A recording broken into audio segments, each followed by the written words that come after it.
Lucas 4, Lucas capítulo 4,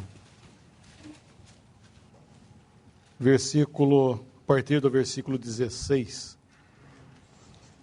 E chegando a Nazaré, onde fora criado, entrou num dia de sábado, segundo o seu costume, na sinagoga e levantou-se para ler. E foi-lhe dado o livro do profeta Isaías.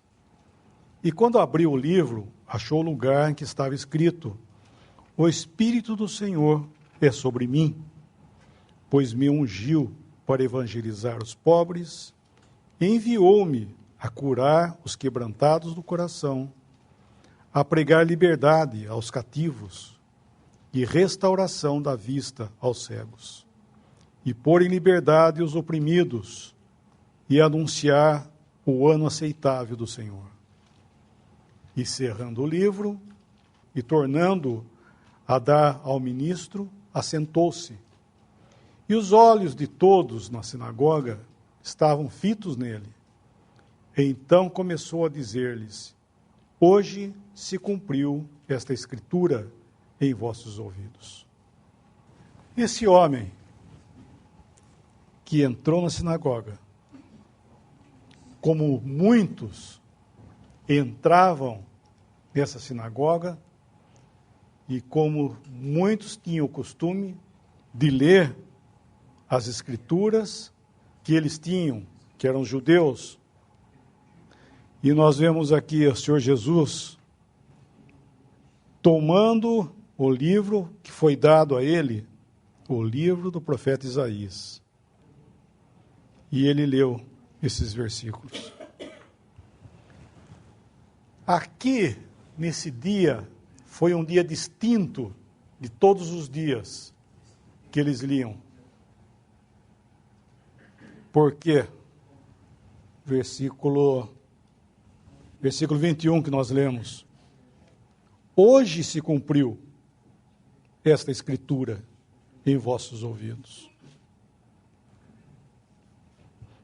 E, logicamente, continuando a leitura aí, nós vamos ver que tal notícia não foi bem-vinda.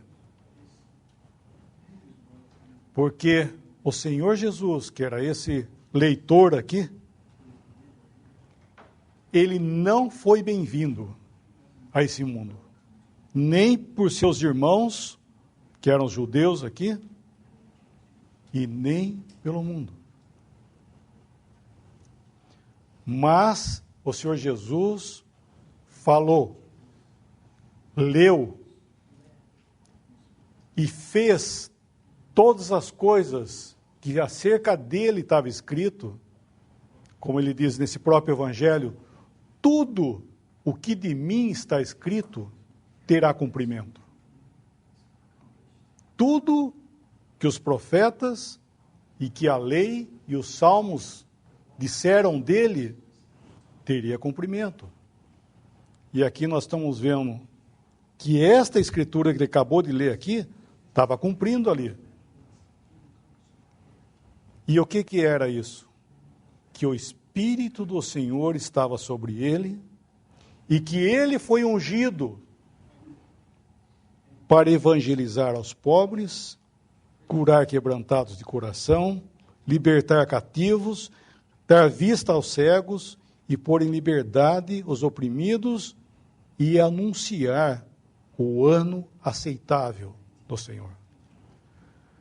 Que privilégio que essas pessoas que ali estavam, e todos naquele tempo, naquela geração, podemos dizer assim, gozar desse tempo, desse ano aceitável aqui, que o Senhor estava no meio deles. O Senhor Jesus era o Deus presente em graça. Todos que se acercavam a Ele, se fosse pobre, o Senhor daria comida para ele se ele não tivesse comida, como ele já fez. Várias vezes aconteceu, e 2 vezes é mencionado na Escritura, que ele tomou o pão e alimentou milhares de pessoas. quebrantados de coração. Quantos foram a ele com seus sofrimentos? E ele sempre tinha uma palavra para curar esse coração quebrantado.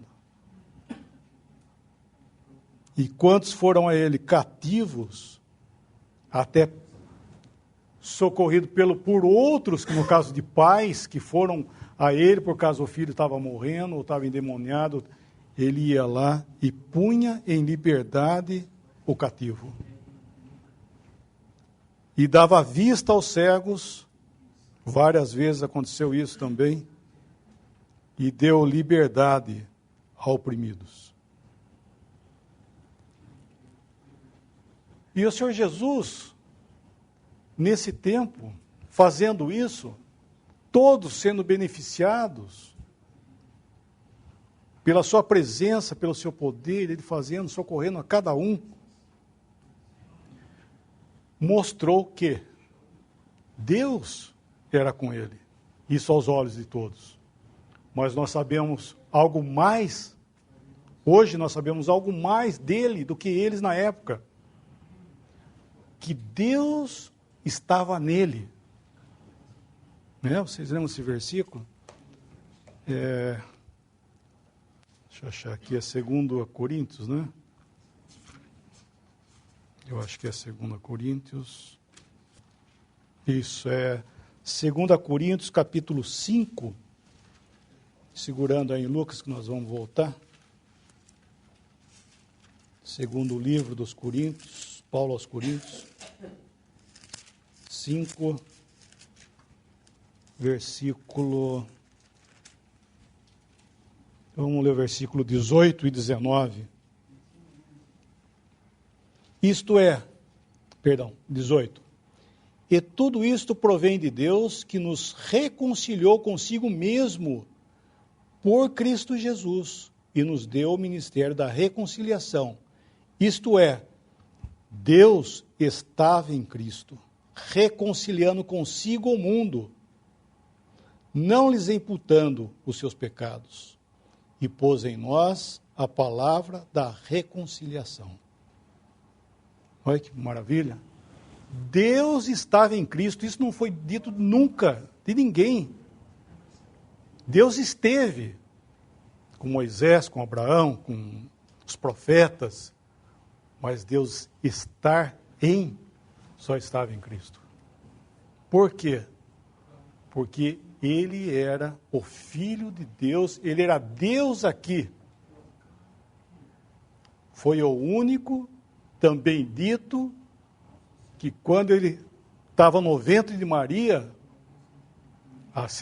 quando foi anunciado do nascimento, da gestação de Maria, o anjo falou para ela, o ente santo que de ti há de nascer, será chamado o Filho do Altíssimo. Ela ia gerar o ente santo de Deus. Alguém completamente sem pecado. Então, o Espírito do Senhor, lá no nosso capítulo, é sobre mim. Podemos pensar que maravilha, falando outra vez, essa pessoa presente nesse mundo. Só que, voltando no nosso capítulo, versículo 22, quando ele falou acerca das escrituras se cumprindo, aquela escritura se cumprindo, versículo 22 lá do nosso capítulo. E todos lhe davam testemunho e se maravilhavam das palavras de graça que saíam de sua boca. E diziam, não é este o filho de José? Se maravilhavam, mas não é esse o filho de José? Ele não tinha a aparência de Deus, e sim era um homem aqui. Inclusive, não tinha a aparência que os homens esperavam que ele tivesse.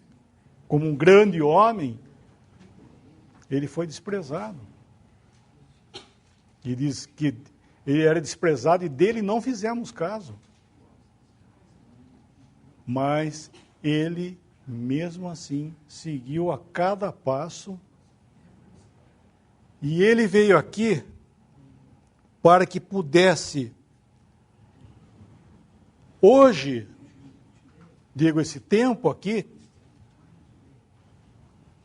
que essas palavras que ele disse houvesse o seu cumprimento no sentido espiritual.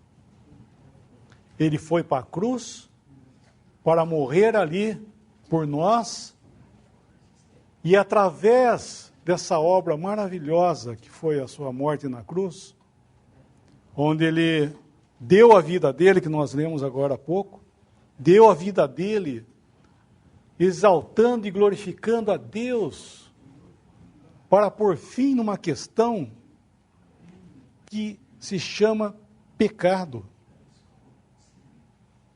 que nós temos em nós. A Bíblia nos fala de pecado e de pecados.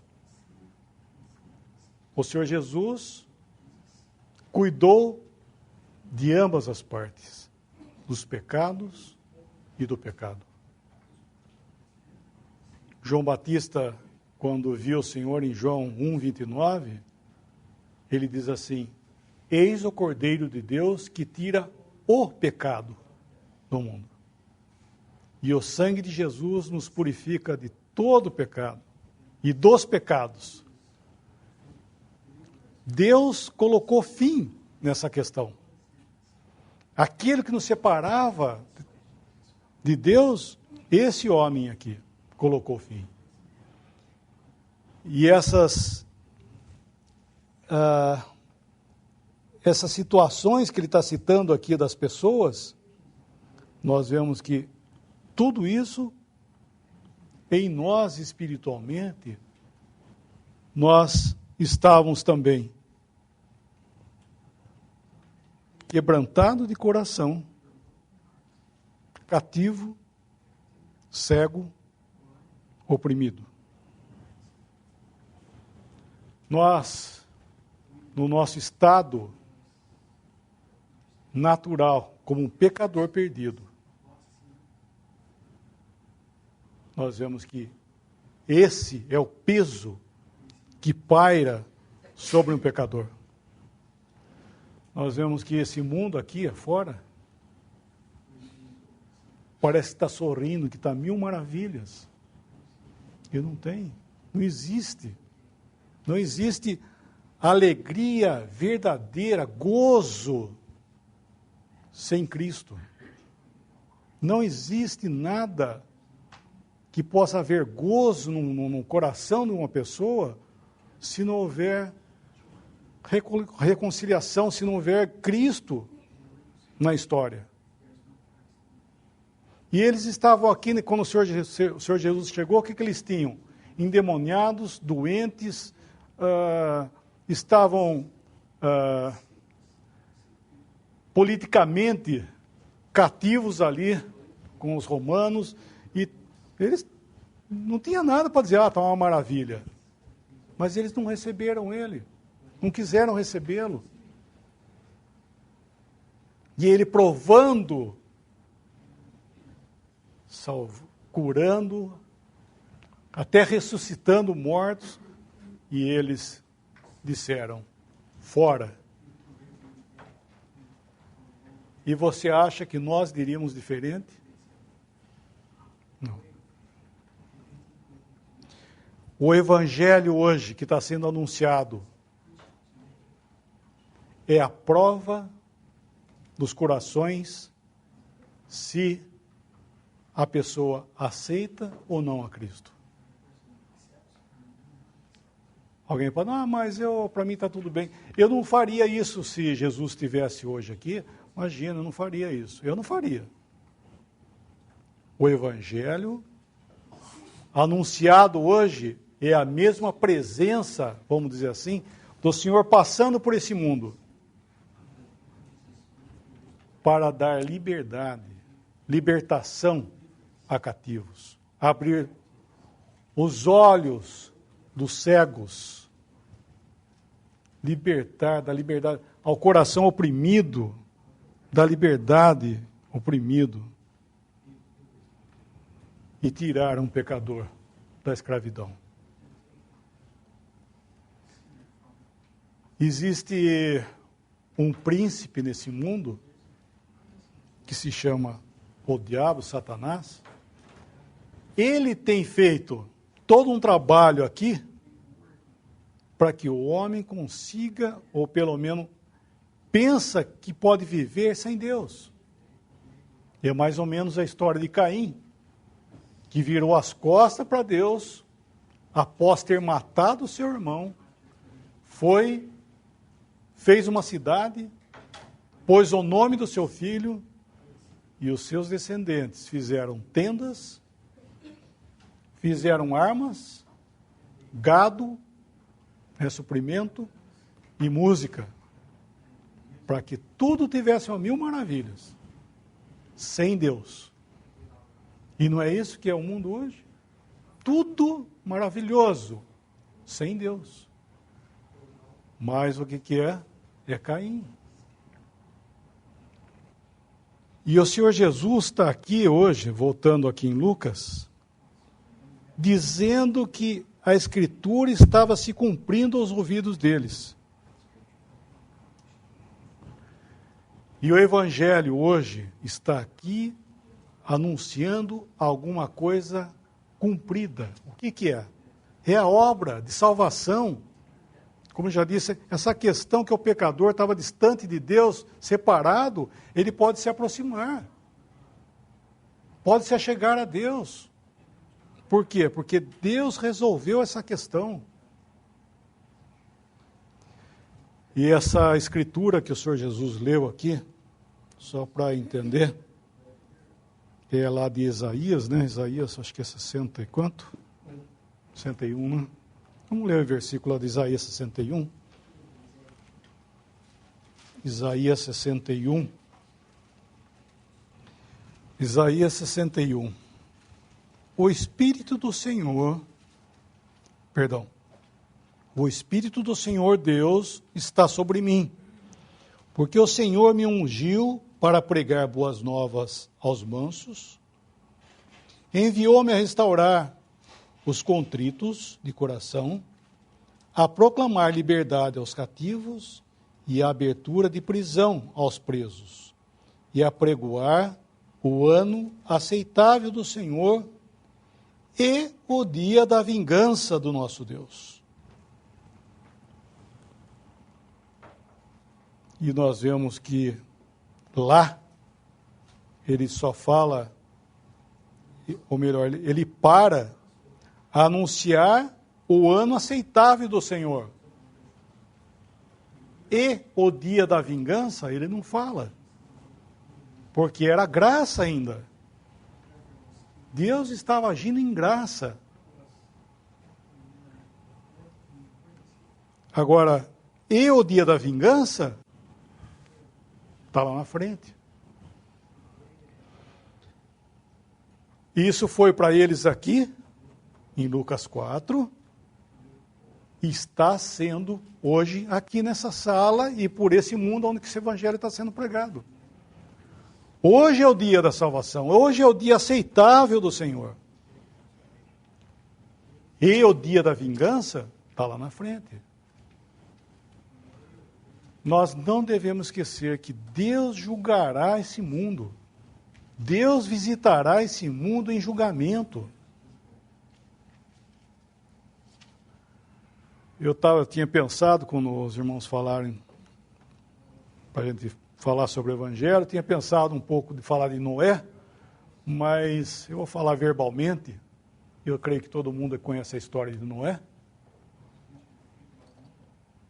Que nos dias de Noé, Deus olhou e viu que a maldade do homem era contínua. E que o seu coração, os desígnios do seu coração, era mal continuamente. E que a violência tinha crescido. E Deus disse: o fim de toda a carne é chegada diante da minha face. Deus resolveu, por assim dizer, dar cabo em tudo, se arrependeu, diz ele, de ter feito o homem. E ia acabar com tudo. Esse era o que Deus pensou. Mas, existe mas. Isso é uma maravilha. Mas, Deus falou, mas, pegou Noé para anunciar isso. Anunciar o quê? Que Deus ia julgar esse mundo. E Deus pegou esse homem, Noé, no meio de toda aquela multidão, Deus pegou Noé e disse para ele, faze uma arca. O fim de toda a carne vai ser julgado, faz a arca. E ele, em revelação, em obediência a Deus, ele fez a arca. E Hebreus 19, Hebreus 11, nos fala que pela fé, ele fez isso. Por que pela fé? Fé é crer naquilo que Deus está falando. Fé não é aquilo que nós vemos ou imaginamos, é crer no que Deus está falando. Isso é fé. Por quê? Porque o que Deus está falando pode estar completamente oposto ou contrário de tudo aquilo que nós estamos vendo à nossa volta. E é o que aconteceu com ele. Acabar o mundo em água. Todo mundo ia ver. No entanto, ninguém foi para a arca, não é verdade? Daquela geração ali, ninguém entrou. E Noé estava falando. E levou, no espaço de 120 anos, que Noé ficou trabalhando naquela arca. E todo mundo ouvindo, porque disse que ele foi o pregoeiro da justiça. Ele pregou isso na época. Pedro também fala disso, que ele pregou lá. Mas, se nós vemos isso em Lucas, sendo narrado pelo Senhor, nós vemos que ele fala assim como foi nos dias de Noé. Comiam, bebiam, casavam, estavam em casamento, plantavam, colhiam. Estava tudo bem. Estava andando. Mas Deus viu e disse, o fim de toda a carne é chegado. Um dia Deus disse isso aqui. Quando ele deu seu filho Jesus, ele pôs fim em tudo. Mas ele está dando um intervalo, ele está dando uma brecha, um tempo chamado hoje, que é o dia da salvação. Hoje é o dia da salvação. Por que hoje? Porque amanhã pode não ser mais. A palavra não nos fala amanhã. Nos fala agora, nos fala hoje, mas amanhã, não. E assim, no caso de Noé, ele aprontou a arca, Deus disse para ele, Noé, entra na arca, tu e tua família. Entrou, ele e a família dele. Deus fechou a porta. E ele ficou lá 7 dias, até que veio o dilúvio. E ninguém percebeu, até que veio o dilúvio. Então eu digo isso por quê? Porque é solene isso. Não é verdade? É solene. O Evangelho tem sido anunciado. Quanto tempo faz? 120 anos? Não, faz quase 2000 anos. Está sendo anunciado. Eu posso perguntar, quantas pessoas têm entrado, vamos dizer assim, nesse terreno de salvação? E quanto tempo está sendo a promessa? Né? Amanhã, não sei. Amanhã talvez não mais. Nessa sala, né, nós vemos os filhos que cresceram, filhos dos irmãos, nossos filhos, podemos dizer assim. Sabe? Vocês têm que ter um encontro com Cristo. Por quê? Porque Deus não tem netos. Deus tem filhos. Não adianta ser filho de crente. Por quê? Porque Deus não tem neto. Ah, mas meu pai e minha mãe são crentes. Deus não tem neto, Deus tem filhos. Então, cada um de nós, tem que ter um encontro com Cristo. E o encontro de um pecador com Cristo, o resultado chama-se salvação. E esse tempo, Deus está, pelo Evangelho, anunciando, apresentando a Jesus para o pecador. É assim como o povo, quando encontramos, né, com alguém que nós não conhecemos e outra pessoa fala, eu vou apresentar, isso aqui é a Márcia, muito prazer. O Evangelho está fazendo isso, Deus está fazendo, apresentando a Cristo ao pecador, para que ele conheça essa pessoa que morreu por nós, morreu pelo pecador para salvar. Deus está buscando o pecador. E hoje, como ele está falando, hoje está se cumprindo isso. Agora, o dia da vingança ainda não. Mas eu não posso dizer, vai para sua casa, fica sossegado, viu que... Não. Tinha numa escola, uma classe que tinha um jovem que era bem gozador, assim, ele bem irreverente. E o professor, ele era crente no Senhor Jesus. Ele virou assim e perguntou ironicamente para o professor, quando que eu tenho que aceitar o Senhor Jesus? Perguntou para o professor. O professor, meio assim, falando normal, falou assim, 5 minutos antes de você morrer, você pode resolver isso aí. Falei, então beleza. 5 minutos antes, então beleza, eu vou a vida inteira. Aí ele falou, mas quem disse para você que você tem a vida inteira? Esses 5 minutos pode ser agora. Não é verdade? E assim, a tendência nossa sempre é adiar. Quando eu parar, quando eu ficar mais velho, quando jogar essa questão para depois. Como o professor falou, não precisa se preocupar. 5 minutos antes de você morrer, você pode resolver isso. Então beleza. Não, quando que é esses 5 minutos? Quando que é a sua morte? Qual é o seu encontro? Pode ser agora. Quantas pessoas, né, que nós podemos dizer que até então nós conhecemos há pouco tempo e já não estão mais? Então é solene. Nós não podemos dizer que a coisa vai longe, não. Hoje é o dia.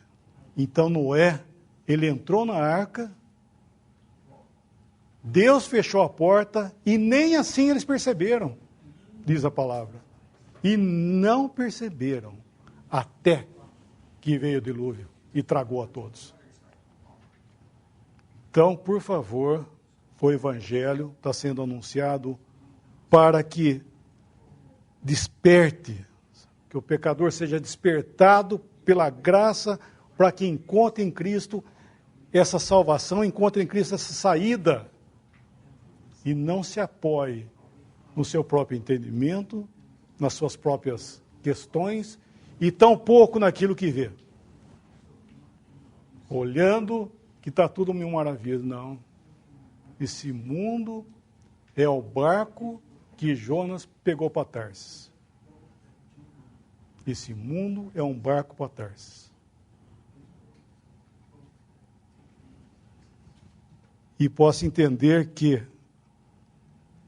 essa questão que nos separava